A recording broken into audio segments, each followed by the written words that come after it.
Estimados colegas, distinguidos panelistas, Estimados colegas, distintos painelistas e participantes, bom dia. É uma honra dar as boas-vindas a este importante webinário organizado entre a Fontagro e a Embrapa, avanços na zonificação climática para a agricultura do Brasil, mas tudo o que aprendermos hoje será aplicável ao resto dos países da América Latina e o Caribe e outras regiões.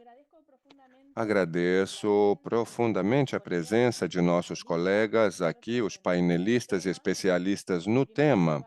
Em primeiro lugar, gostaria de agradecer aos outros colaboradores da Secretaria, além da equipe da Embrapa aqui presente, pelo compromisso e dedicação ao trabalho, à pesquisa e ao desenvolvimento dessas soluções inovadoras para enfrentar os desafios climáticos que nos afetam cada vez mais a agricultura da região e também mundialmente falando.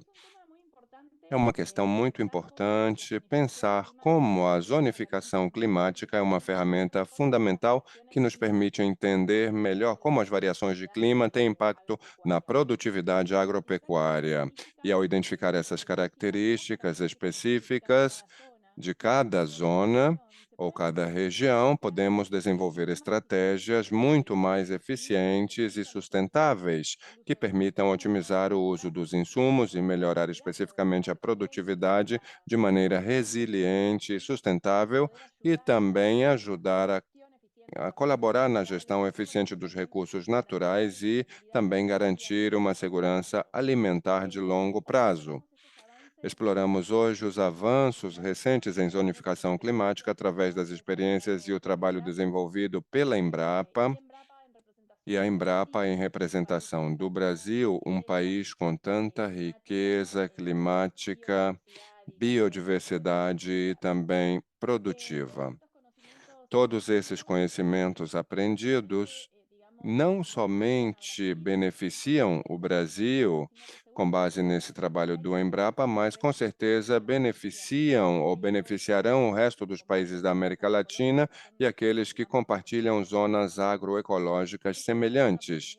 Este evento é uma oportunidade para fomentar este intercâmbio entre cientistas, intercâmbio de ideias, experiências e também incentivar os produtores e outros responsáveis pelo desenho de políticas que conheçam mais esse trabalho feito a partir da ciência, que é muito importante e necessário para desenvolvermos políticas efetivas e que cumpram com a missão que tem de melhorar o bem-estar da população em geral. Espero que todos aproveitem esse webinário e, sem mais preâmbulos, gostaria de agradecer aos painelistas, a quem vou apresentar muito brevemente. Eduardo Monteiro, Santiago Quadra, Daniel Vitória. Passo a palavra a meu colega e amigo Alexandre Varela, ponto focal da Embrapa na Fontagro. Muito bem-vindo, Alexandre, e o microfone e a imagem são suas.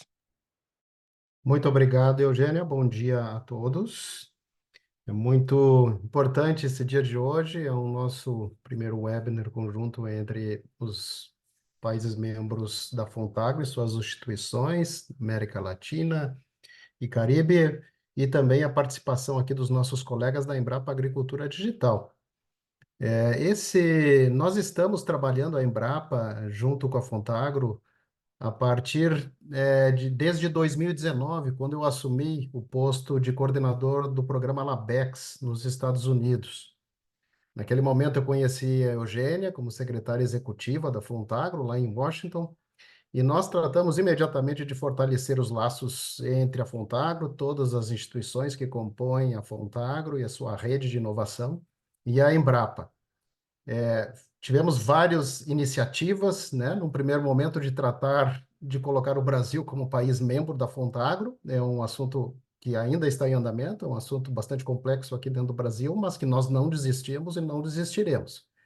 É o nosso trabalho conjunto aqui do Labex e da Eugênia e vamos continuar perseguindo. Mas neste meio tempo foi possível fazermos várias atividades conjuntas, eu quero destacar aqui várias reuniões que fizemos entre a Embrapa e a Fontagro. A Embrapa participou, inclusive, de reuniões do Conselho Diretivo da Embrapa, tivemos participações do presidente, dos diretores da Embrapa, nas reuniões do Conselho Consultivo, em outros eventos virtuais e também presenciais. Eu estive numa reunião do Conselho Consultivo lá na Espanha, me lembro muito bem, foi uma honra.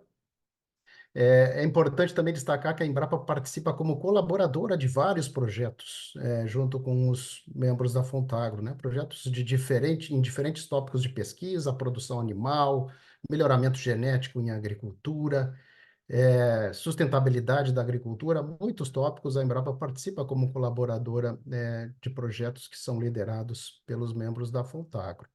Também é muito importante destacar que nós pudemos realizar um memorando de entendimento entre a Embrapa e a Fontagro. Isso foi realizado no ano de 2022. Temos esse memorando de entendimento, ele está por vencer esse memorando, mas eu e a Eugênia já estamos tratando da renovação desse memorando, que é muito importante continuar essa conexão da Embrapa com a Fontagro e os seus membros. É muito importante para a Embrapa essa conexão, essa oportunidade que temos de interagir com as instituições e trabalharmos juntos nos temas mais variados e de interesse comum.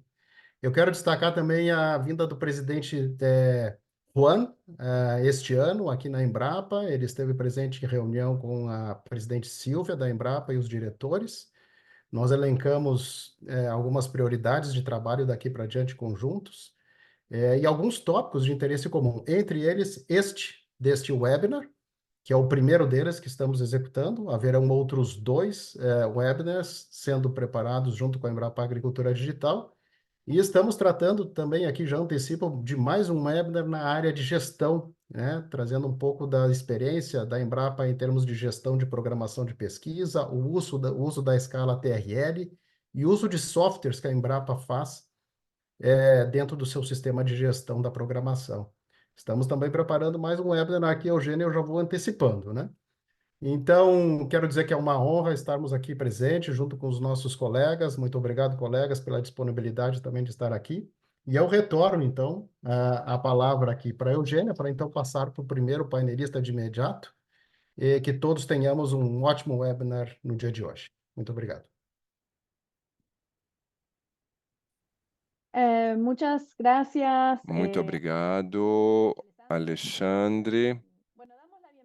Damos as boas-vindas, então, ao Dr. Eduardo Monteiro, que é engenheiro agrônomo da Universidade de São Paulo, com mestrado e doutorado em agroteorologia pela Universidade de São Paulo, pesquisador da Embrapa e coordenador da rede ZARC, Embrapa para Pesquisa e Desenvolvimento em Zonificação de Risco Climático Agrícola. Bem-vindo, doutor Eduardo, e passamos a palavra para que nos possa fazer a apresentação.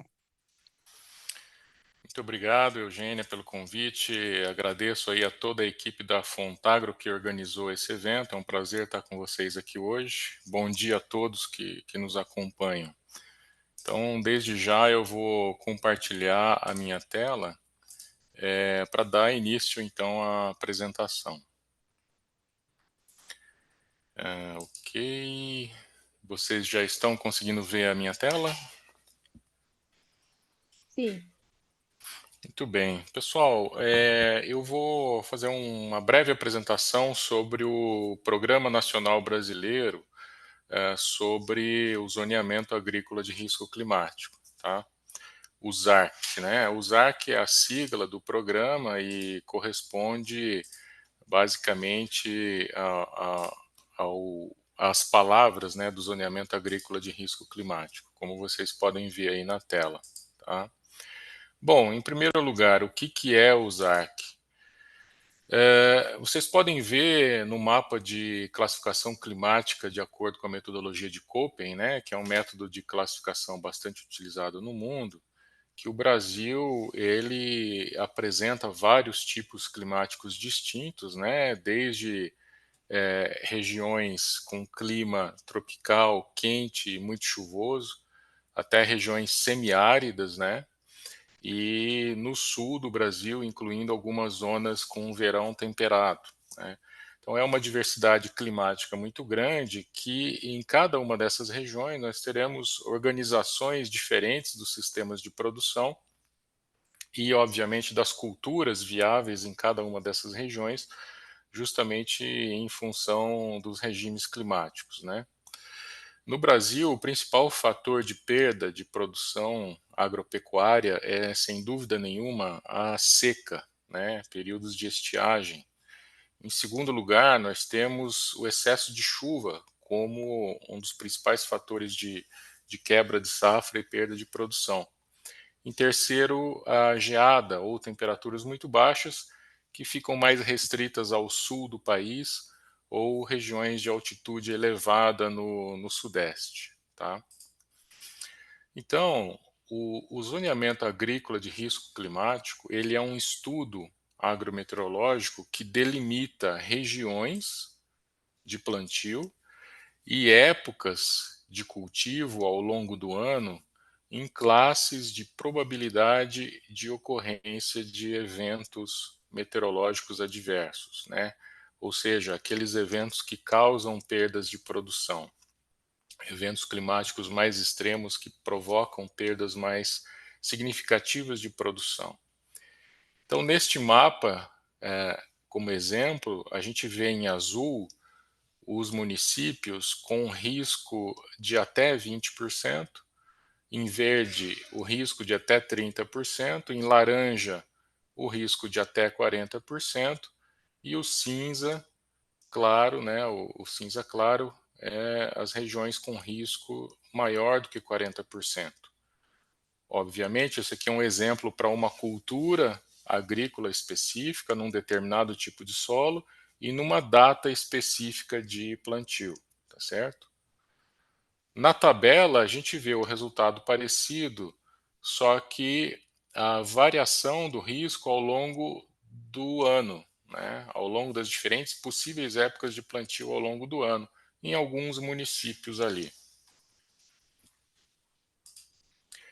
Os resultados do ZAC, do zoneamento de risco climático, eles são muito específicos conforme a cultura abordada. Então aqui a gente vê o exemplo para uma cultura anual como o milho, para uma data de plantio específica, tá, no Brasil. Esses resultados variam muito conforme a data considerada e o período de cultivo. Um segundo exemplo é a palma forrageira, que é uma cactácea, né, uma espécie de cacto cultivado em regiões semiáridas de pouca chuva e usadas aí como fonte de alimentação animal. E um terceiro exemplo, uma cultura perene como a banana, apresenta uma distribuição bastante distinta, né, em termos de regiões viáveis ao ciclo de produção dessa cultura. Aqui a gente vê o resultado para alguns pontos selecionados no mapa da duração do período favorável de cultivo nesses pontos, né? Então aqui a gente tem diferentes janelas de cultivo, né, com diferentes comprimentos, com diferentes durações ao longo do ano. E isso é bastante relevante, bastante determinante do tipo do sistema de produção que vai ser viável em cada uma dessas regiões.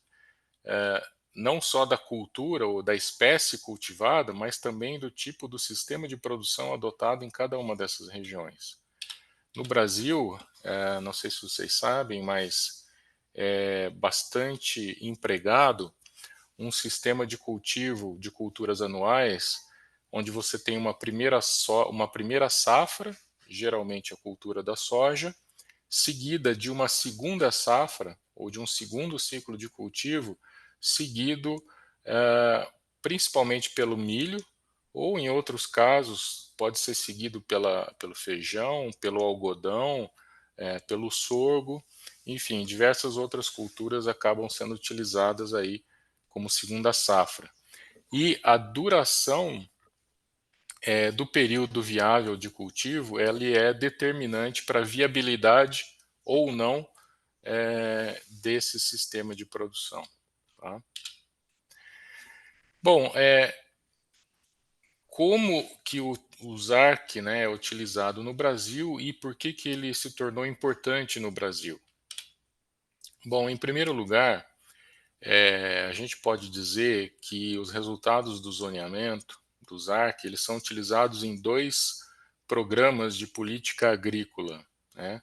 O primeiro deles é o PROAGRO, que existe desde 1970, mas só a partir da década de 1990 é que começou a utilizar de fato os resultados do zoneamento, tá? O PROAGRO, ele é um tipo de programa de seguro rural, só que operado pelo Estado, tá? Ele basicamente ele cobre a dívida do produtor com o banco, né, em caso de empréstimo, na proporção da perda, né, provocada por um evento climático extremo. E o outro programa é o PSR, é o Programa de Subvenção do Seguro Rural Privado, né? Ele basicamente ele paga uma parte do custo do seguro para estimular os agricultores a fazerem mais seguro e assim o Brasil conseguir proteger uma parte maior da sua agricultura com seguro rural. Infelizmente no Brasil a gente tem uma indústria do seguro rural muito pouco desenvolvida. Historicamente o Brasil não consegue ter mais do que 15% da sua agricultura protegida por seguro rural, tá? Chegou próximo a 20% em 2021, mas logo caiu novamente. E esse é um fator de preocupação num cenário de agravamento de riscos climáticos, né? Uma particularidade do Proagro, né, que começou a operar desde 1970, é que, em alguns casos, pelo fato do risco financeiro, né, do produtor ter sido transferido ao Proagro, em alguns casos isso levou a alguns fazendeiros, alguns produtores, a tomar mais risco, né, a correr um risco maior. E por isso o Proagro teve que utilizar as informações do zoneamento justamente para evitar a cobertura ou evitar a realização de contratos de Proagro em situações de risco muito elevado.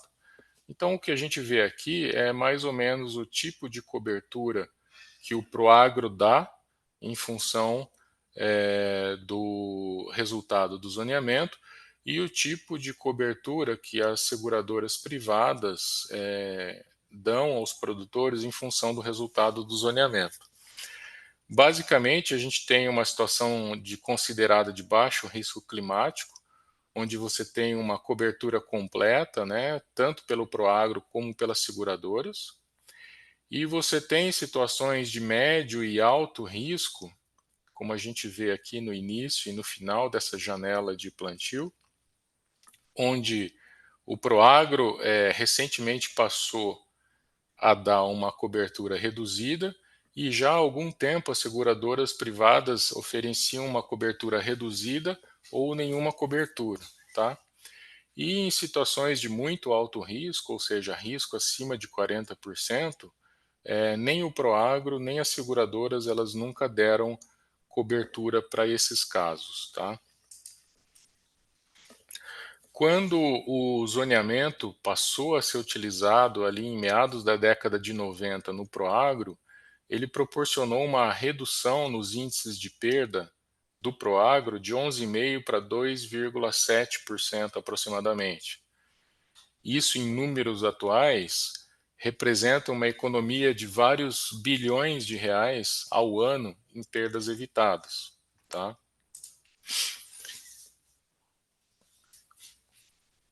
Bom, e como que o estudo do zoneamento ele é gerado, tá? Então, de forma muito resumida, a gente pode dizer que a primeira etapa de um estudo de zoneamento é a organização das bases de dados meteorológicos. São utilizados aí cerca de 4.000 séries de dados meteorológicos de longa duração, com 30 anos, né? E também são organizados aí os conhecimentos agronômicos sobre os sistemas de produção de cada cultura e as características dos grupos de cultivares, né? O conhecimento agronômico ele provém de uma rede extensa de colaboração, onde participam diversos centros de pesquisa da Embrapa, distribuído em todo o país, né? Onde a gente se aproveita, né, do conhecimento multidisciplinar de especialistas em solo, especialistas em clima, especialistas em modelagem e, obviamente, especialistas nas diferentes culturas tratadas no ZARC. Hoje, são mais de 40 culturas que possuem estudos de zoneamento em escala nacional, abrangendo todo o território brasileiro. E aqui são as unidades da Embrapa que participam dessa rede de pesquisa.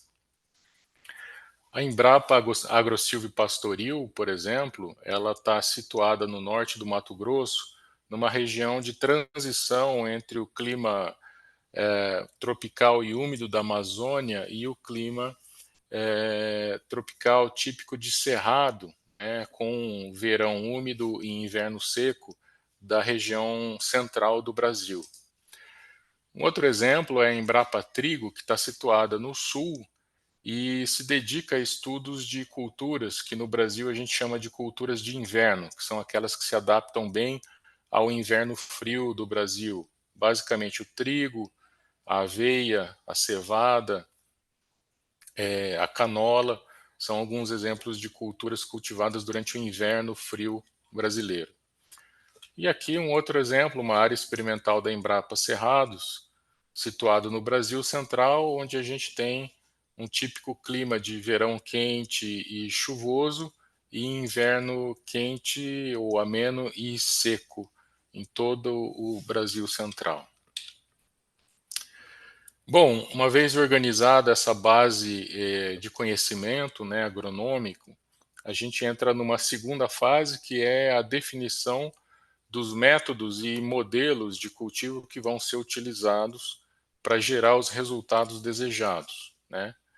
E a aplicação desses métodos, ela é feita aqui na Embrapa Agricultura Digital, que cedia o data center da Embrapa, que tem uma capacidade de processamento elevada, porque todo esse processo de simulação e modelagem ele demanda muito processamento computacional, tá?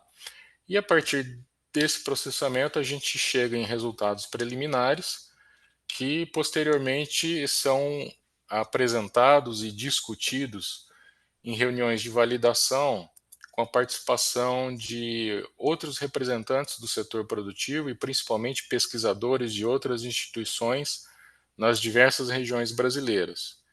Esse processo de avaliação ele acaba contribuindo com novas informações que realimentam o ciclo de produção do ZARC e ajudam a aprimorá-lo.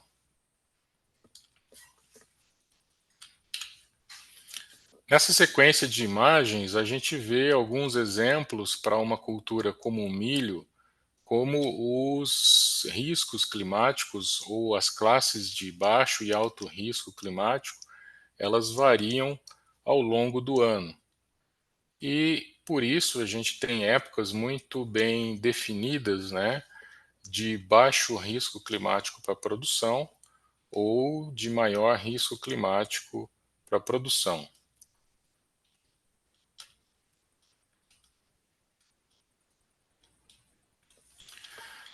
Bom, nesse contexto, pessoal, de riscos climáticos, convém a gente mencionar um pouco sobre a emergência climática que o planeta vem vivenciando, né? A gente acompanha a tendência das temperaturas globais ao longo dos últimos anos, né? E as mudanças climáticas em decorrência disso. 2023 foi o ano mais quente, né, da história, desde que se começaram as medidas objetivas a partir do período ali pré-industrial, né, sendo que 2023 chegou a 1,48 graus Celsius acima do período pré-industrial. Desde 2019 e 2020, no Brasil, a gente vem acompanhando uma sucessão de eventos extremos nunca antes acompanhados ou medidos, né, pelo menos na história das últimas décadas, né? Seja pela recorrência de ocorrência, seja pela extensão geográfica atingida ou pela intensidade desses fenômenos, né? Que vem afetando diversas regiões e causando muitos problemas, principalmente para a agricultura no Brasil. Eu poderia citar várias ocorrências aqui, mas a gente vai resumir essas ocorrências mostrando a estimativa das perdas econômicas causadas por esses eventos climáticos adversos nos últimos anos. Esses são dados reunidos pelo Ministério da Integração e Desenvolvimento, que registra as perdas e impactos reportados por cada município brasileiro ao longo dos últimos anos.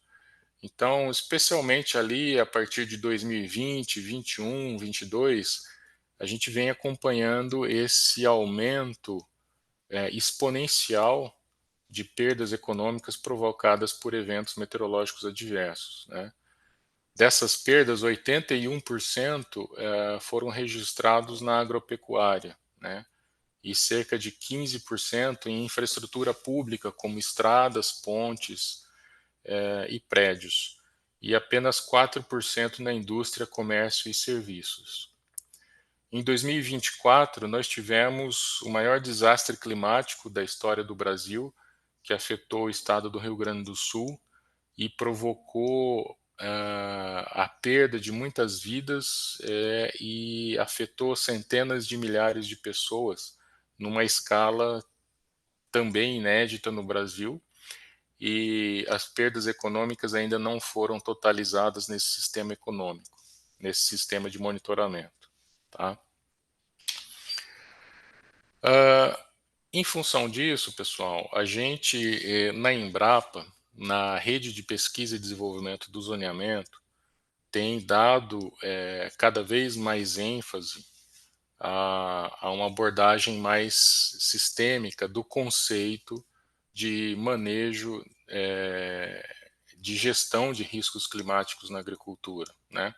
Então, esta é uma imagem didática que a gente vem buscando reforçar junto ao setor produtivo, através de estratégias de comunicação, de treinamento e capacitação, para esclarecer, né, as possibilidades de um bom manejo de riscos climáticos, né? Passando aí pela etapa de identificação de riscos, depois a etapa de avaliação de riscos, onde tipicamente o que o zoneamento faz, ele é uma avaliação de riscos climáticos, né, que posteriormente passou a ser utilizada dentro de uma estratégia de transferência de risco no Proagro e no seguro rural, uma estratégia de se evitar o risco, né, evitar situações de risco muito elevado. Então, dentro desse trabalho e desses objetivos que a Embrapa vem buscando, é justamente reforçar a terceira etapa de tratamento dos riscos, né? Que envolve aí as estratégias de se evitar o risco, de se reduzir o impacto ou se transferir o risco, né? Então, uma iniciativa mais recente é o ZARC ou considerando níveis de manejo, que visa combinar estratégias de prevenção do risco com estratégias de redução do impacto, também vinculadas a programas de política agrícola como o PSR e o Proagro. No entanto, pessoal, a gente tem percebido que para viabilizar mecanismos de indução de tratamento de risco ou de maior subvenção para boas práticas, maior subvenção para maior sustentabilidade, né, para práticas e sistemas de produção mais sustentáveis, a gente tem ficado cada vez mais convencido de que ferramentas de monitoramento e acompanhamento do que cada produtor está fazendo na escala de talhão, na escala de gleba de produção rural dentro da propriedade, elas são cada vez mais necessárias, tá? E aí isso traz um conjunto muito grande de demandas e necessidades de pesquisa e desenvolvimento de soluções para se fazer isso nessa escala detalhada, num nível, numa amplitude geográfica muito grande e com um custo efetivo, né? E para abordar um pouco dessa evolução e de estratégias de desenvolvimento, tanto no contexto do monitoramento, quanto da melhor quantificação do impacto e de estimativas de produtividade, a gente vai ver nas apresentações seguintes, né, dos colegas Santiago Quadra e Daniel Vitória, que vão justamente abordar com um pouco mais de detalhe esses temas de produtividade, monitoramento e risco futuro. Então é isso, pessoal. Agradeço a atenção de vocês e fico à disposição para as discussões no final. Muchas gracias, Eduardo. Muito obrigado, Eduardo. Excelente sua apresentação e exemplo de como, a partir da ciência, é possível apoiar os processos de tomada de decisão do setor privado, do setor de políticas. Tenho aqui algumas consultas ou perguntas que faremos no final. Quero dar as boas-vindas também ao Dr. Santiago Quadra, que vai nos apresentar modelagem de cultura e rendimentos. O Dr. Santiago também é pesquisador da Embrapa, licenciado em Meteorologia pela Universidade Federal do Rio de Janeiro, com mestrado da Universidade de São Paulo, um doutorado da Universidade Federal de Viçosa. Santiago, bem-vindo. Conte-nos um pouco o trabalho que você está fazendo e parabéns também por isso. A palavra é sua, Santiago. Bom dia a todos, obrigado pelo convite. Quando vocês estiverem vendo minha tela, por favor, alguém confirme se está tudo ok? Sim? Bom, então, como comentado pelo Eduardo, a minha função aqui vai ser apresentar em breves detalhes um pouco mais sobre os sistemas, né, de modelagem que estão por trás dessas avaliações de risco. Então, eu vou falar brevemente sobre uma parte desse trabalho que a gente vem desenvolvendo.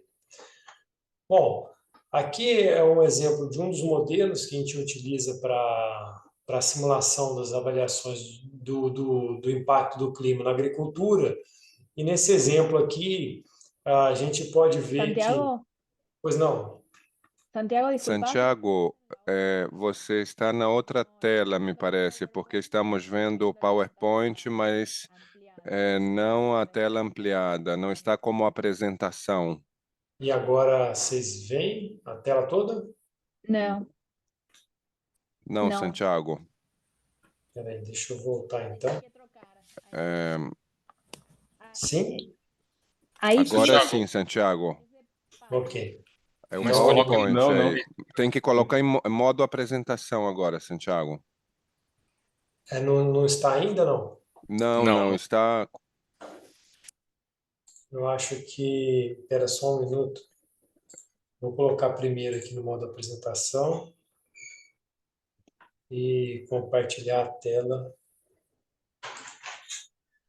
no modo de leitura. Agora sim? Isso, sim. Sim, perfeito agora. Muito bem. Obrigado, pessoal. Desculpa aí pelo erro. Bom, então, como eu estava comentando aqui, né, nesse primeiro slide, um modelo de simulação, basicamente, né, ele considera o crescimento fenológico do desenvolvimento da planta, né, a necessidade hídrica, né, ao longo do ciclo de crescimento da planta para atender suas demandas, né, fisiológicas de crescimento. E, normalmente, a gente simula todo esse crescimento para as diversas espécies e avalia de que forma esse crescimento ele ocorre e como as condições ambientais estão restringindo ou afetando esse crescimento. Bom, aqui um exemplo prático, uma figura mostrando, por exemplo, uma das componentes, né, esses modelos eles consideram diversas componentes, como fenologia, assimilação, fotossíntese. Esse aqui é um exemplo de como é considerado o balanço hídrico. Então, num sistema de modelagem, quando a gente vai executar num determinado ponto, por uma data de plantio, num determinado local, ao longo dos dias, né, dia por dia, a gente computa o valor precipitado ou de irrigação, como essa água infiltra no solo, como ela percola e drena do perfil do solo e como as plantas, né, têm acesso a essa quantidade de água e como elas vão realizar o processo, por exemplo, de evapotranspiração. E aqui são figuras, né, mostrando todo o trabalho de campo que é realizado para coletar essas informações ao longo do ciclo de crescimento que são utilizadas para o desenvolvimento e calibração desses modelos. Uma outra parte importante dos modelos é simular exatamente o ganho de produção de biomassa. Então, a gente pode considerar que o ganho de carbono, né, que vai formar a produção, ele depende do processo primário de fotossíntese menos perdas associadas à respiração de manutenção e à respiração de crescimento da planta. E esse saldo, né, desse processo fotossintético, ele vai dar o crescimento da planta, que a gente divide nos seus diferentes componentes.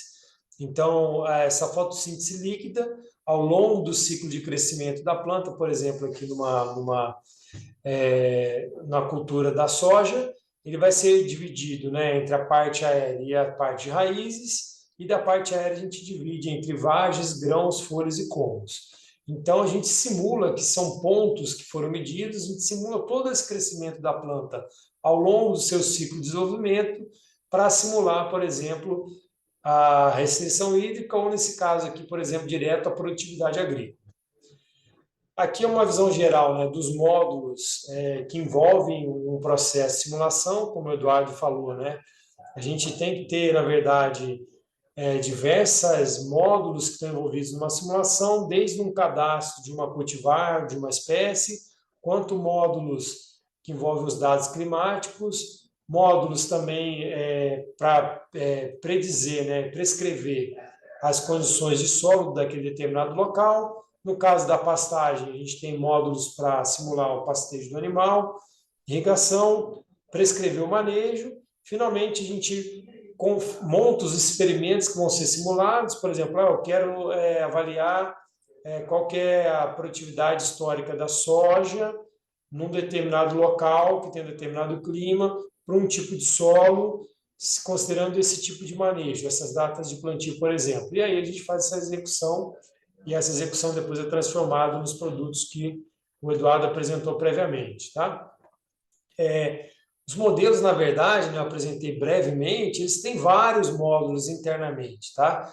São modelos relativamente complexos, que envolvem tanto a parte de física do dossel, desse processo de evapotranspiração, quanto a parte de fisiologia da planta, conduta enzistomática, fotossíntese, quanto a parte de solo, né, de temperatura no solo, fluxo de água, e o processo das plantas individualmente, como a fenologia, o seu crescimento, né, e o seu manejo, que acaba impactando, né, também em todo esse processo. E tudo isso está ligado com a parte do solo, no qual a gente vai ter o ciclo da água, o ciclo do carbono e o ciclo biogeoquímico, especificamente do nitrogênio. Bom, aqui só para dar como exemplo, a gente aplica diferentes modelos com diferentes complexidades. Por quê? Para algumas culturas, como a cultura da soja e do milho, a gente já tem uma base experimental muito grande, o que nos permite aplicar modelos mais sofisticados. Mas também a gente tem culturas agrícolas, né, que a gente tem um pouco menos de informação e a gente vai simular, né, o impacto do clima nessa cultura usando modelos mais simplificados. Esse aqui é um exemplo, né, dos parâmetros que são utilizados num modelo mais simplificado, né? Então, qual que é a capacidade de retenção de água no solo, quais são os comprimentos de cada fase de desenvolvimento aqui numa cultura da cana-de-açúcar, tá? Qual que é a demanda hídrica desses períodos e aqui qual que é a sensibilidade dessa cultura às condições de clima. E aí a gente faz essas contas e aqui são determinados quais critérios, né, devem ser atendidos para você ter um sucesso ou um baixo risco de clima. Mas, já para outras culturas, que a gente tem modelagem mais avançados, não dá nem para descrever os modelos, porque vejam que aqui, né, em relação a todos esses equacionamentos, que são milhares de linhas de código, de software, só para um tipo de cultura a gente tem 153 parâmetros associados a diversos processos da planta que têm que ser ajustados, né? Então, é uma complexidade muito grande. E aí, para a gente poder fazer, né, o desenvolvimento desses modelos e a verificação desses modelos, a gente tem uma série de redes experimentais, né? Porque a gente não pode, para ajustar o modelo, a gente tem que ter experimentos de campo, no qual a gente faz as medidas e depois ajusta esses modelos. E aí a gente usa, geralmente, dados, né, coletados diretamente pela Embrapa, então esse aqui são uma rede experimental da própria Embrapa, assim como muitas vezes a gente usa redes experimentais de parceiros em determinadas culturas. Nesse caso aqui, uma rede experimental da Ridesa, que trabalha com a parte de cana-de-açúcar. Tá? Então, como é que funciona isso? Né? A gente instala sensores, né, agrometeorológicos, esse aqui é um sensor de umidade no solo, esse sensor aqui ele mede a interceptação de luz pelo dossel da planta. Então, a gente faz concomitantemente medidas das condições ambientais, tá? Com as condições de fenologia e crescimento. Então, a gente faz toda a verificação a cada 2 vezes por semana, né, dos estágios fenológicos da planta, e aqui vocês estão vendo uma área experimental da Embrapa, uma coleta de biomassa para a gente poder acompanhar o crescimento da planta, tá? Ao longo do seu ciclo de desenvolvimento. E aqui é um resultado, tá, prático dessa aplicação. Aqui a gente tem para a soja, né, no caso aqui, a simulação, tá, os resultados de simulação da biomassa total da parte aérea da planta, e aqui a simulação das vagens da planta, que é a componente, vamos dizer, que é mais rentável, né, que é a componente colhível no qual a gente vai ter o rendimento. Então, vejam que aqui são os valores observados, tá? Cada pontinho desse aqui foi uma coleta que a gente fez no campo, fez uma mensuração, né? E a gente faz essa simulação para calibração. Então, vejam que pela quantidade de pontos, uma cultura específica, esse aqui é um sítio experimental. Quanto trabalho existe por trás, né, desses processos de simulação. E esse aqui já é um outro exemplo, né, de uma validação mais direta, no qual a gente utiliza os dados do programa de melhoramento genético. Então, cada pontinho desse aqui é um valor observado de rendimento. Diferentes regiões do país, diferentes grupos de maturidade, diferentes cultivares. Isso aqui é só para soja. Então, vejam, de novo, cada pontinho desse aqui é um ciclo que foi monitorado e a gente tem um rendimento e a gente tem os valores simulados e observados. Então, vocês percebam que é um trabalho bem extenso, né? Porque às vezes a gente olha o trabalho final do zoneamento e a gente acha que é uma simples execução de um modelo, mas na verdade por trás tem uma história muito grande, né? De anos, décadas de trabalho para chegar nesse produto final, tá? E aí, falando mais um pouco agora, né, de como a gente encaixa, né, esses modelos aqui dentro do próprio maquinário do zoneamento, como o Eduardo colocou, a gente precisa ter uma estrutura de fluxo de processamento no qual a gente vai ter módulos, né? A gente tem, na verdade, um outro projeto, um outro produto individual que é só para preparar as bases de clima. A gente tem grupos na Embrapa que trabalham só com as bases de solo. A gente tem os grupos que trabalham com os diferentes modelos e encaixar esses modelos dentro desses fluxos controlados e rastreáveis de processamento, no qual vou usar essas informações. E no final a gente tem são os sistemas, né, que o Eduardo mostrou ali, que é o que a gente chama de Micura, que é um sistema de visualização para os especialistas poderem interpretar o resultado, avaliá-los e finalmente a gente entregar para o Ministério da Agricultura, que esse sim repassa para o setor produtivo, tá? E aqui é só um exemplo de uma aplicação de um modelo de produtividade, né, para vocês poderem entender, né, às vezes, a diferença de uma política que ela pode ser aplicada para diferentes perfis de condições de produção, tá? Então, aqui são produtividades reais, tá? De um município aqui na parte em Santa Catarina, no estado do Rio Grande do Sul, tá? Esse município Irenópolis. Depois a gente tem um outro município aqui, Passo Fundo, e a gente tem um município mais ao sul aqui de Porto Alegre, tá? Essa aqui é a série histórica de produtividade. Então, vejam que no município de Irenópolis, além de ele ter uma produtividade histórica bem mais elevada, né, a variabilidade entre os anos dessa produtividade é muito baixa. Mas já para Passo Fundo, apesar dele também ter uma produtividade elevada, já há alguns anos com perdas históricas mais significativas. E Alegrete, além de ter uma produtividade baixa, ele tem uma variabilidade muito alta. O que isso quer dizer? Que, por exemplo, se eu travo um contrato aqui em 1.500 quilos, né, 1,5 tonelada, 1.500 quilos de soja por hectare, que você vai ter uma probabilidade de perda muito grande nesse município, tá?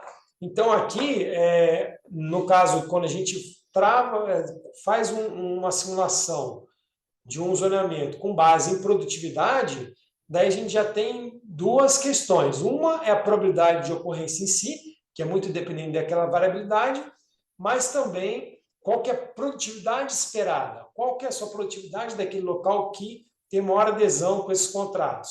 Então, por exemplo, se uma produtividade de 1.000 quilos é suficiente para um determinado produtor, aqueles 3 municípios são passíveis de produzir com baixa probabilidade de perda.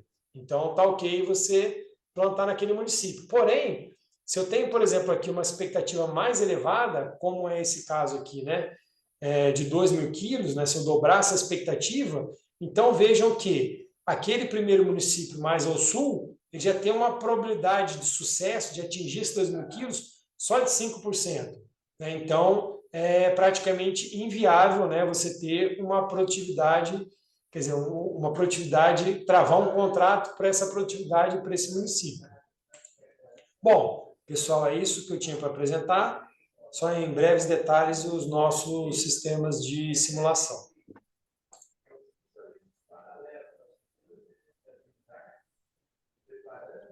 Muchas gracias, Santiago.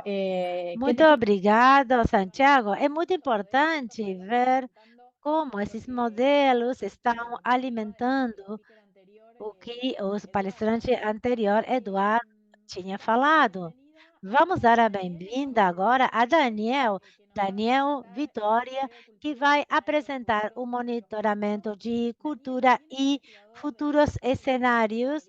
Ele é também engenheiro de São Paulo, tem um mestrado em tecnologia aplicada, doutorado no Centro de Energia Nuclear, na Agricultura. Daniel, seja bem-vindo.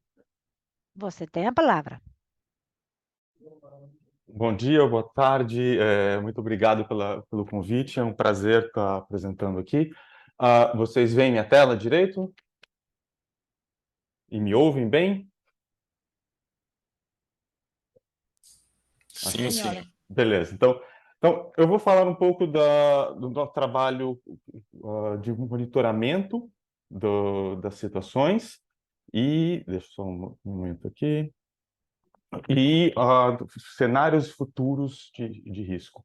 Então, são alguns projetos que nós estamos rodando aqui na Embrapa, junto com o ZARC, para complementar o zoneamento, né?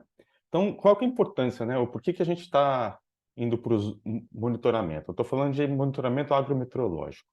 É mais para a gente poder prevenir alguns problemas, entender onde estão os problemas que estão ocorrendo, saber a dimensão, para poder ter uma ação mais rápida ou uma ação mais efetiva nos tratamentos dos riscos ou das perdas. E antes de continuar, só queria deixar claro, a Embrapa não é o ente no Brasil responsável pelas estatísticas de produtividade, tá? A Embrapa não faz previsão de produtividade, não faz estimativa de produtividade a nível nacional. Isso é uma outra instituição no Brasil que faz isso. mas nós estamos fazendo estudos para apoiar e ajudar essas estimativas. Então, nós estamos fazendo toda a questão de monitoramento agrometeorológico, só que o Brasil nós temos dimensões continentais, né? E a cobertura de estações, ela é falha ou é irregular. Então, a solução para isso que a gente está usando é se basear muito na parte de sensoramento remoto ou modelos. Então, eu vou falar mais especificamente no monitoramento da precipitação e os dados de temperatura e radiação que vão entrar nos modelos de previsão que o Santiago acabou de apresentar. Mas temos também trabalhos olhando o monitoramento em cima de índices de vegetação, o NDVI, por exemplo, do Moody's. Tá. Mas, basicamente, indo já para o que nós estamos usando hoje para monitoramento de precipitação. Existe um produto da NASA junto com a agência japonesa que chama GPM, o Global Precipitation Measurement, que é um produto que tem uma resolução espacial muito boa, no caso, 10 km de resolução, e ele tem uma latência temporal baixa. O que isso quer dizer? Eu tenho um produto com qualidade que eles chamam de Science Quality, que tem o GPM Final, que tem uma latência de 3 meses, mas eu tenho dados de ontem. Eu tenho um produto GPM Late de 2 dias de defasagem. Então, eu consigo ter uma estimativa da chuva do início da semana. Existem outros produtos de chuva que estão bons também, por exemplo, o Chirps, mas ele tem uma latência de 3 meses. E a gente queria, para monitoramento, ter uma latência menor, né? Além disso, o GPM tem um bom agreement com as estações locais, né? Principalmente se a gente for trabalhar com os dados de 10 dias, 15 dias de chuva, dados acumulados. Então, nós decidimos no nosso sistema de monitoramento trabalhar com chuvas semanais, chuvas descendiais, eu não sei qual seria a palavra em inglês ou espanhol para isso, mas é um período de 10 dias acumulados, tá? E chuva mensal. E olhando anomalias de precipitação. Então, nós desenvolvemos internamente esse sistema. Hoje, eu seleciono uma data de início qualquer. Então, aqui eu estou pegando 1º de outubro de 21 a 30 de novembro, de agosto, abril de 22, e estou olhando a precipitação mensal. Ele já mostra para mim qual foi a precipitação mensal, aqui no caso eu estou olhando para outubro, e qualquer local que eu clicar no mapa, eu consigo ver aqui embaixo um gráfico da chuva mensal, do período estudado, em comparação com o dado histórico. Então, aqui eu já tenho uma ideia do como que está a situação, se eu estou com uma baixa quantidade de chuva, elevada quantidade de chuva, e se isso é próximo do esperado, da média histórica, ou se isso está acima ou abaixo do histórico. Nós também usamos, então, né, resumindo essa tela que a gente vê, eu posso olhar em qualquer período do tempo aqui, desde o ano 2000 até 2024, já tenho dados, em qualquer município no país.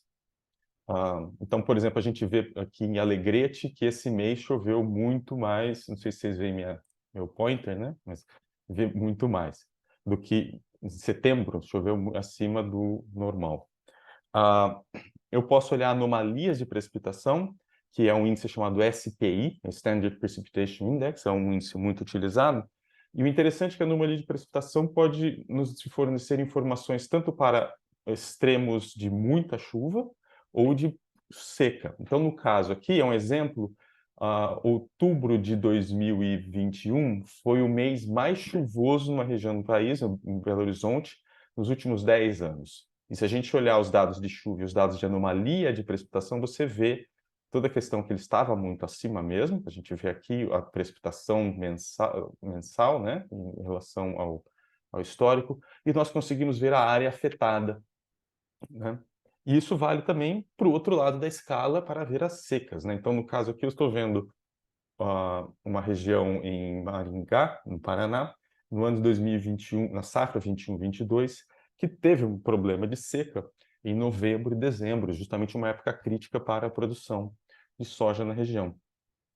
Então, se a gente for olhar em novembro, ele estava com uma anomalia de precipitação positiva, estava um pouco mais úmido que o normal, mas a hora que a gente chega para o final de novembro, você vê toda uma região já afetada com precipitações abaixo do histórico, que se perdurou essa situação até o final de dezembro, com precipitações abaixo do histórico, afetando toda uma região. e foi recuperar os índices de precipitação próximos da normalidade lá para o final de janeiro, início de fevereiro.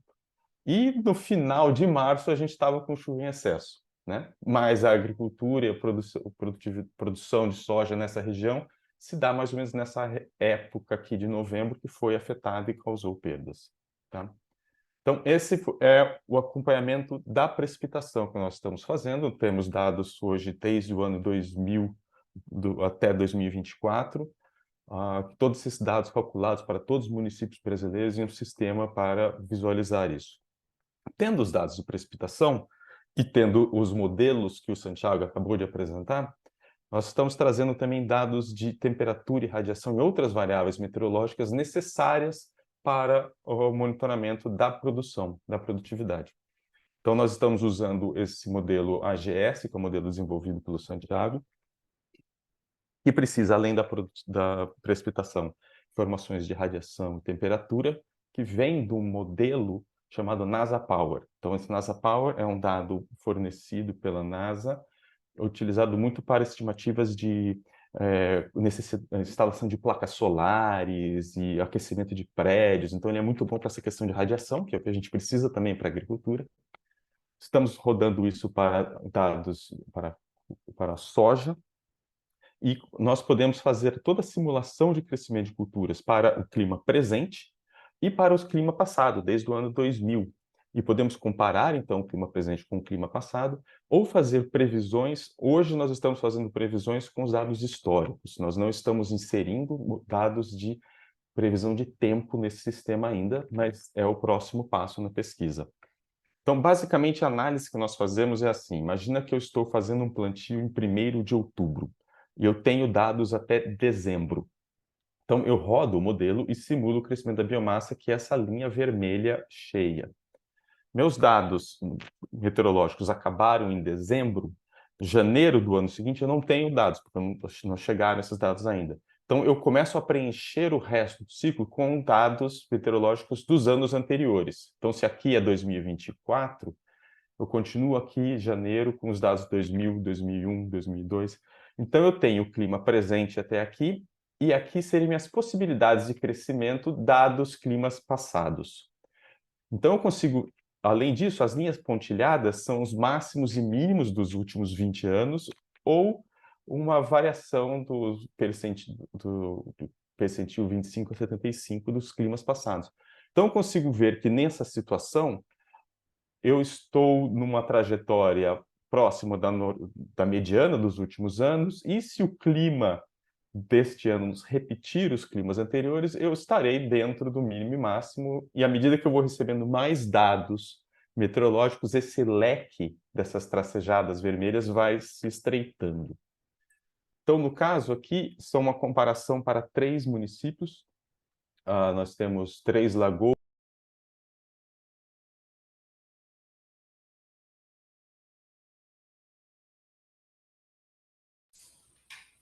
Daniel, estás en mute. Desculpa, fui mexer o negócio aqui. Desculpa, fui mexer o negócio aqui e me mutei. Mas aqui são as simulações para 3 municípios no país. Três Lagoas, Alegrete e Bagé, no ano de 2021. Na safra 21-22, que nós tivemos problemas de produtividade no sul, como eu já mencionei. E se a gente olhar, isso aqui é uma simulação para um plantio em 1º de novembro. Três Lagoas está no Mato Grosso do Sul, mais no centro do país. Você vê que ele não foi afetado pela seca, então provavelmente a produtividade vai cair na mediana.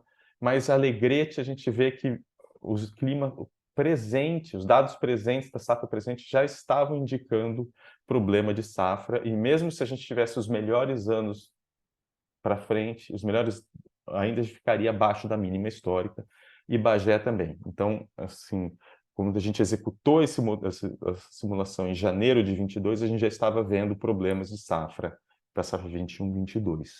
Okay? Aqui é o mesmo tipo de análise, agora para uma região diferente.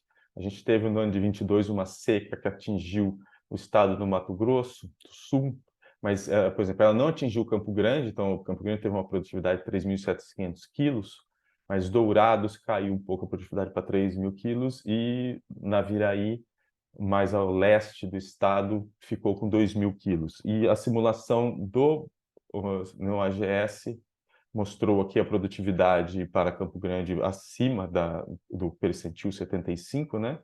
Enquanto a gente vê os dados dourados ficando abaixo do percentil 25 e Naviraí ele ficando abaixo da mínima histórica, o resultado do modelo.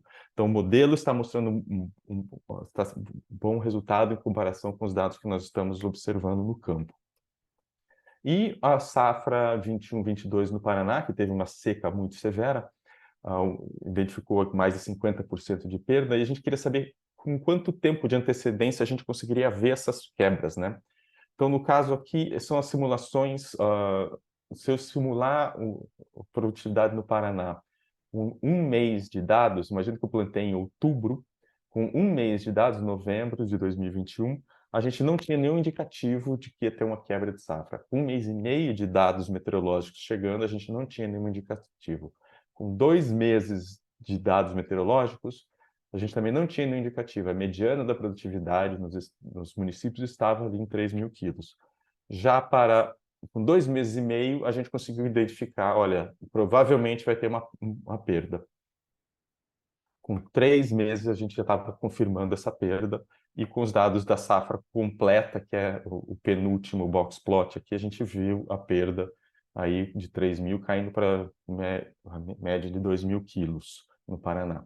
E como eu posso fazer isso para qualquer ponto, eu posso fazer mapas. Então, essa foi a estimativa de produtividade aí 50% do histórico em toda a região do Paraná, na safra 21-22, que foi um problema bem grande que a gente teve de seca. Então, esse é o trabalho que a gente está fazendo na parte de monitoramento. Agora eu vou mudar um pouco o tópico, mas indo para a parte de mudanças climáticas e cenários futuros. Nós estamos trabalhando com os dados do CENIP6, são os mais recentes modelos de previsão de clima, né? E o nosso fluxo de trabalho é selecionar os modelos, porque existem muitos modelos que soltam essas informações. Então, temos que selecionar os modelos mais adequados ao país, que representam melhor o clima, fazer um trabalho de correção desses modelos. Existe um viés nos modelos, tem uma correção de viés, para fazer uma análise exploratória e fazer uma análise de risco, que no estilo que o zoneamento faz, que o Edu apresentou no primeiro painel. Então, você vê aqui, existem muitos modelos, cada linha desse é um modelo, um cenário que a gente trabalhou, mas para não trabalhar com todo, e essas barras indicam quando que esses modelos estão atingindo 1,5 grau, 2 graus ou 4 graus acima do período pré-industrial, mas não dá para trabalhar com todo esse monte de modelos, a gente não tem, muita informação, é muito dado. Então, nós fizemos uma filtragem por parâmetros, padrões climáticos, identificamos quais modelos representam melhor os padrões climáticos observados no Brasil, e ficamos com esses 5 modelos aqui, que nós estamos trabalhando hoje. Então, se a gente for trabalhar com esses modelos, a gente vai falar que um cenário de 1,5 grau, quando por volta de 2030, 2040, nós estamos falando que a gente vai ter 1,5 grau acima do período pré-industrial.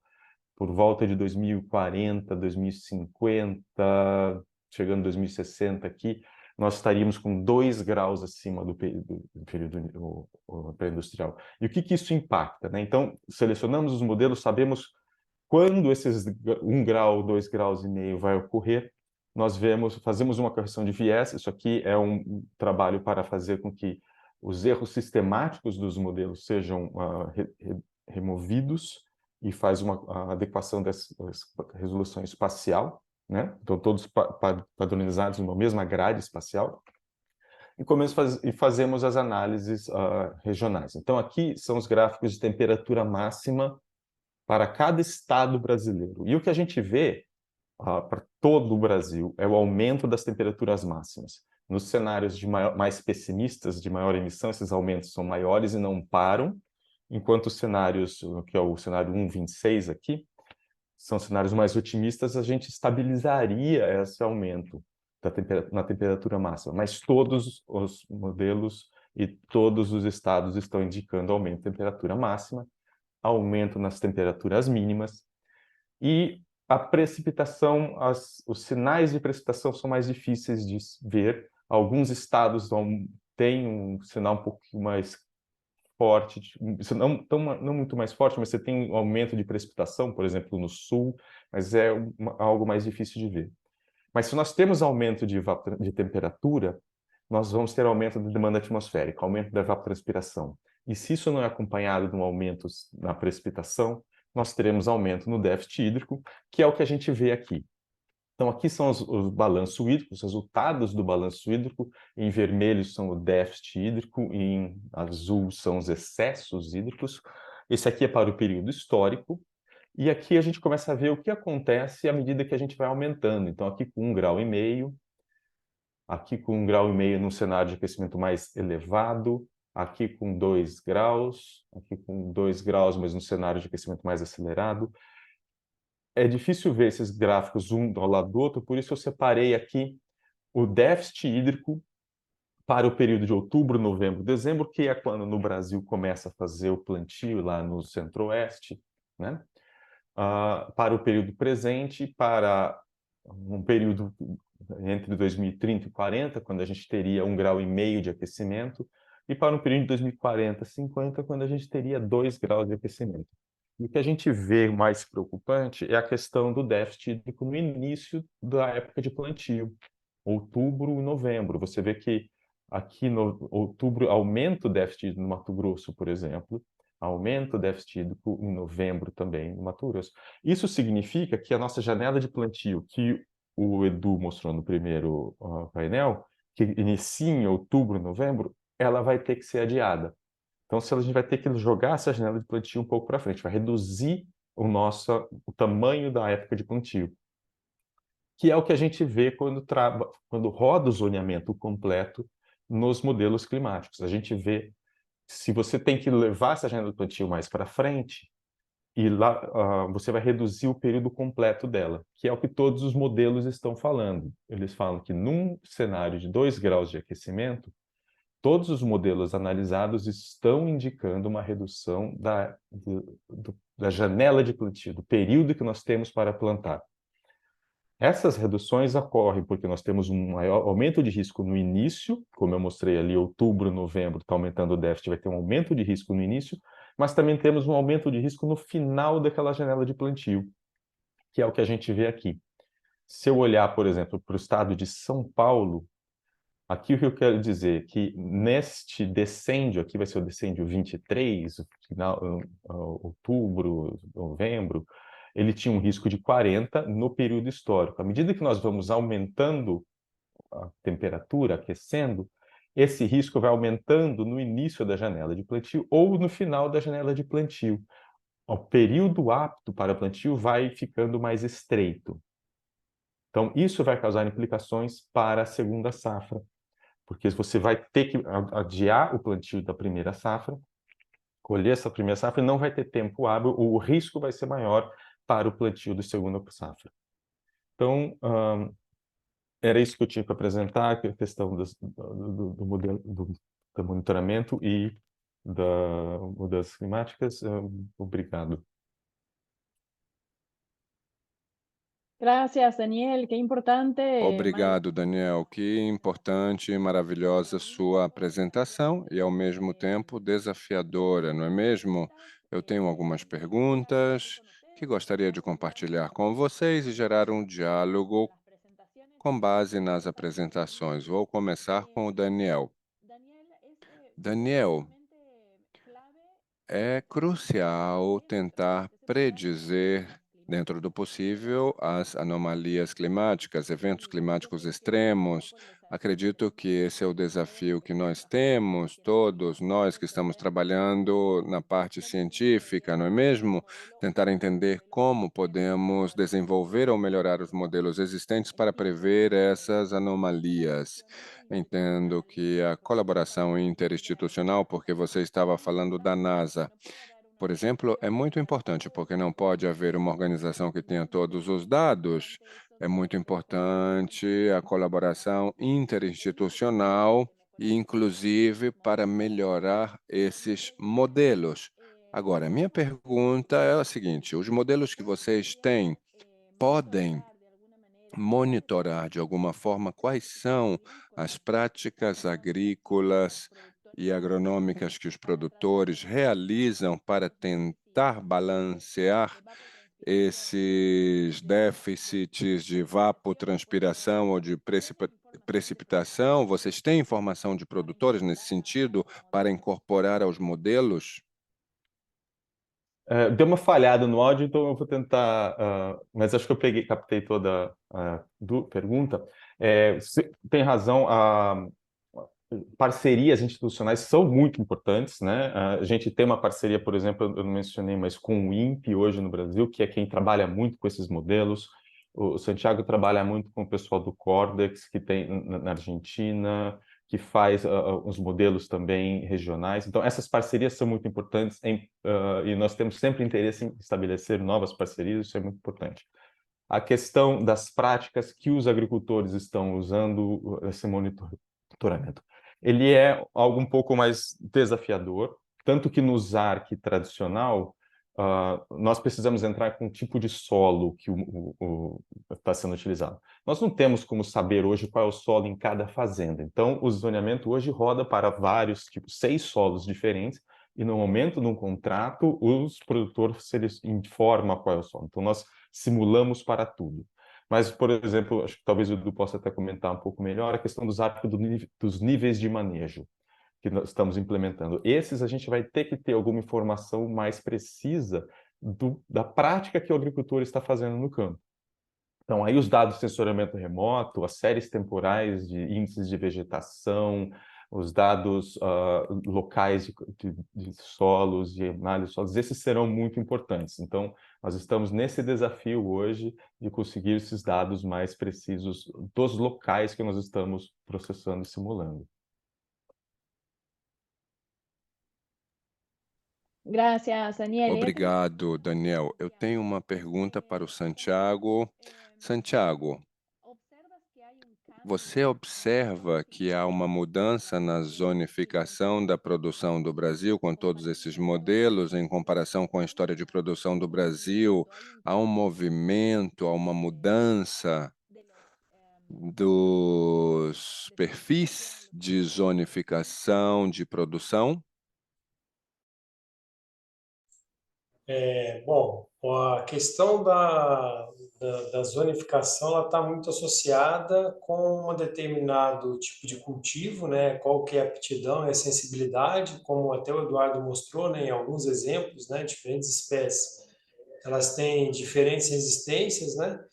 Então, do ponto de vista da possibilidade, né, e do risco, que é um pouco o que o nosso trabalho faz, a gente percebe que, obviamente, sempre existem evoluções, né? Até porque muitas vezes existem a questão do melhoramento genético ou novos sistemas de produção que eles acabam estando disponíveis, né, para regiões que, eventualmente, no passado, aquela cultura não estava disponível. Então, o zonamento ele tem, às vezes, esse papel. Não necessariamente onde a gente indica que é um baixo risco, aquela cultura estará presente, mas aquela cultura ela é possível. E, por outro lado, existe um mundo real no qual a ocupação, né, do uso da terra e pelos produtores, ele não envolve não apenas uma questão de produção de baixo risco, né, mas outros fatores associados a condições econômicas, infraestrutura. Então, não necessariamente aonde há uma indicação do zonamento, existe uma ocupação completa por parte dos produtores, mas com certeza o zonamento ele muitas vezes ele ajuda, né, a tanto aonde está ocupado, indicar as melhores épocas, né, e práticas para serem adotadas para você reduzir essas perdas, assim como às vezes em determinado local quais são as alternativas, né, de produção para aquela localidade. Eugênia, posso fazer um comentário breve e uma pergunta para os colegas também? Muito obrigado. Então, obrigado, colegas. Ótima apresentação. É uma oportunidade única estar poder dividir esse trabalho, essa experiência da Embrapa com todos que estão atendendo esse webinar. Mas a minha pergunta que eu queria fazer, talvez direcionada ao Eduardo, desta vez. Como é que vocês enxergariam uma integração de base de dados, de modelos, de forma a nós termos no futuro um zoneamento climático e uma zonificação de risco para toda a América do Sul e Caribe, especialmente considerando que nós somos a maior região produtora global de alimentos, né? Então, nós gostaríamos de garantir essa integração de trabalhos entre os países, para o próprio continente, mas também para a segurança alimentar global. Como é que vocês veem que essa integração poderia ser feita no futuro? Alexandre, eu acho que um primeiro passo depende de se criar ou de termos uma base de dados meteorológicos estruturada e já integrada para servir como uma base comum de referência a todos os trabalhos que tratam desse tema. A gente não conseguiu resolver isso nem no Brasil hoje, né? A gente tem várias instituições de meteorologia aí, mas a gente não tem um serviço ou um trabalho que integra as redes de monitoramento das instituições brasileiras, por exemplo. Da mesma forma que no passo seguinte a gente não tem uma base de referência brasileira que pudesse ser utilizada como a base única, não só para os trabalhos de zoneamento que a Embrapa faz, mas para todo e qualquer trabalho da área, seja em pesquisa nas universidades ou em outras instituições de pesquisa, tá? Então, essa é uma fragilidade nossa. E isso precisaria, para a América do Sul ou Latina, ser resolvido também em outros países, né? O que é um desafio bastante grande. A partir disso, eu acredito que seria necessário seguir ou adotar uma metodologia, a mesma metodologia ou metodologia parecida, como se faz no ZARC no Brasil, por exemplo, nos outros países. E aí isso dependeria do interesse desses países em capacitar suas equipes locais, eventualmente, e para calibrar esses modelos, para ajustar esses modelos a essas particularidades de cada país, né? Porque aquilo que a gente faz no Brasil, quando, por exemplo, para o Rio Grande do Sul, quando a gente vai para o Cerrado brasileiro, né, no Brasil Central, a gente já tem que adaptar algumas coisas no processo, né? E, e à medida que a gente vai trabalhando com diferentes culturas e sistemas de produção, Alexandre, a gente vai constatando a necessidade de ajustes, às vezes regionais ou ajustes específicos a essas particularidades. Então, seria preciso que as equipes de especialistas em cada um desses países tivessem essa capacidade de fazer os ajustes e adaptações às suas respectivas realidades.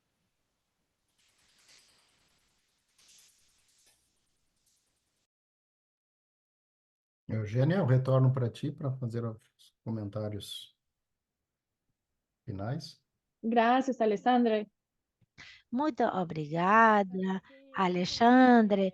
Que importante é toda essas informações que estamos escutando. Eu acredito que precisamos de muitos dados e precisamos de integrar o trabalho de muitas instituições, não para duplicar o trabalho, mas para poder integrar todos esses dados e ter muitos pesquisadores como Daniel, Eduardo, Santiago, que estão já trabalhando nesses modelos, nessa modelagem, para conhecer antes e prevenir e ver como as mudanças climáticas, as anomalias climáticas afetam a produtividade, as possibilidades de produzir ou não produzir em alguns locais. Eu tenho uma última pergunta para Eduardo, e é que quando o Eduardo estava olhando a sua apresentação e você mostrava os limites de risco, esses limites de risco também têm que mudar, porque se o modelo muda, tem alguns fatores que também têm que ser ajustados.